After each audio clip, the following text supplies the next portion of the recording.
Most Wanted. Tell us how this collaboration came about. Once I saw the work that Mike had done, I didn't know you by name, but I knew a lot of the images, and so it was, it was just incredible to see all this great stuff. And you said you'd be open to collaborating, so bam, I love making images about subjects I love based on strong photographs. So it was kind of a no-brainer for me. Well, the same for me, because I was kind of working kind of undercover, and you were probably my first choice to do a collaboration, so I was just so fortunate to come across, with Rick and cross paths. And my wife actually worked with you back in the day, so that was another reason why you might have clicked with me a little bit in the beginning. It was just an easy fit, or however you say it. It was great that we were able to do that. So why Eazy-E? What was the inspiration? I mean, tell us why you selected this particular artist. Looking through Mike's images, there's so many great ones, but the things that work well for me are things that are iconic, because I'm sort of reducing an image when I illustrate it to what I think is its most powerful essence. And there's so many good shots that Mike's done, but they don't necessarily translate to what I do. But this one I thought was really powerful, and I've done portraits of a lot of my favorite hip-hop heroes, but I'd never done an Eazy-E. And NWA is one of my all-time favorite groups of any genre, and Eazy-E was the sort of the architect of that. And so as much as I love Ice Cube, I love Dr. Dre, I love everybody involved in NWA. Eazy was the facilitator for a lot of it, so I think he deserved the recognition. And let's see, Austin Bryn asks, what strikes you most about Eazy's involvement in the battle between free speech and obscenity? Freedom of speech is really, really important, and so the idea of obscenity, to me, I can't even relate to that concept, because if it can happen in the real world, then it can't be obscene. Obscene would be about something that's couldn't happen. It's so vile, it's not possible, but human beings are capable of a lot. So just reporting on what human beings have done, to me, is never gonna be obscene. There's a debate about whether it's glorifying it or not. I think people are sophisticated enough to see the difference between what someone is licensed people are taking creatively, and and what they're encouraging.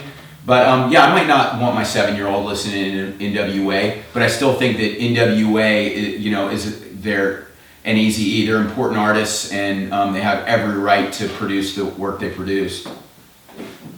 And I'd also like to touch on what Shepard said, as far as all they did was explain how the streets were. There were strawberries in every neighborhood. There was, everything that was going on in their music was directly from the streets. They didn't make up what was going on in their lyrics. It was just the truth.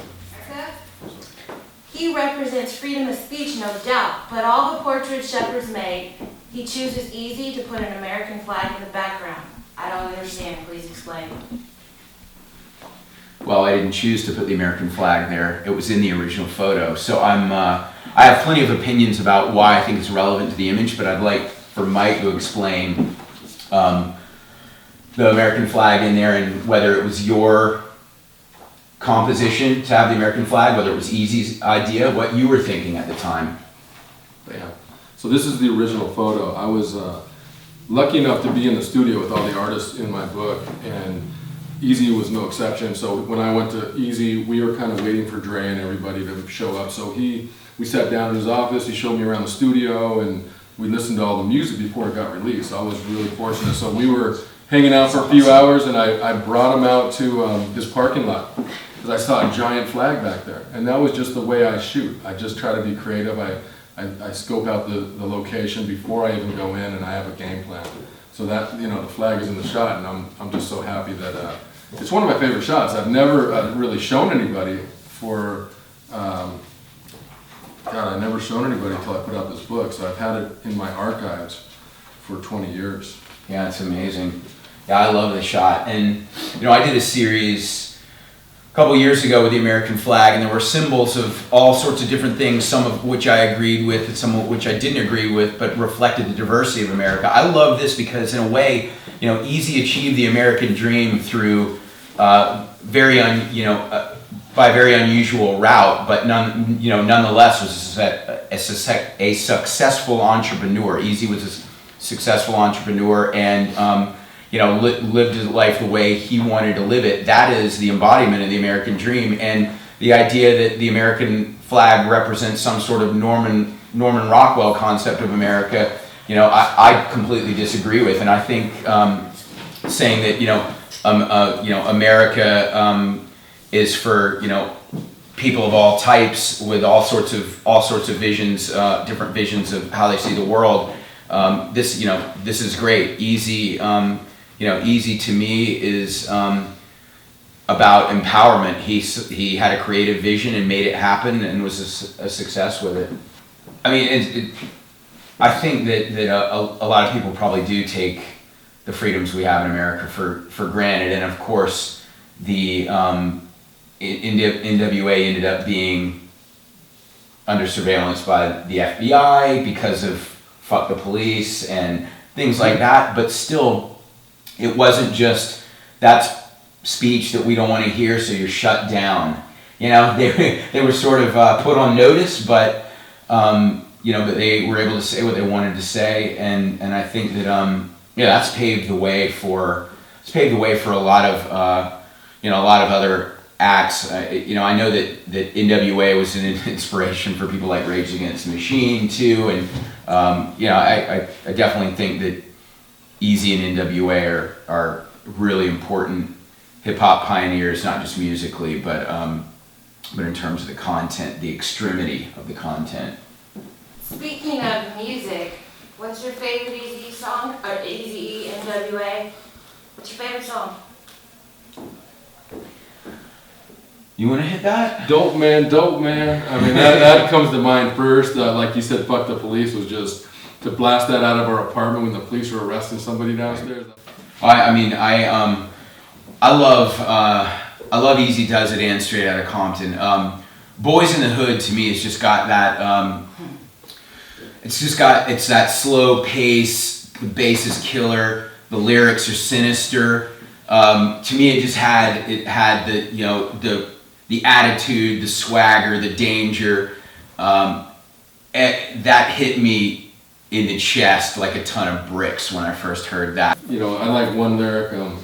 You don't like the way I'm living? Well, fuck you. For years, when I wanted to go out putting posters up in the street, bombing, if I wanted to get hyped, it was Ice Cube's The Predator, Eazy Does It, or Straight Outta Compton would be the three records that I would want to put on. Yeah, when I go surfing, I definitely put on something from NWA, Yeah. and makes me a little more aggressive and deal with the knuckleheads. Speaking of NWA, Shepard, do you think there'll be an NWA version possibly in the future?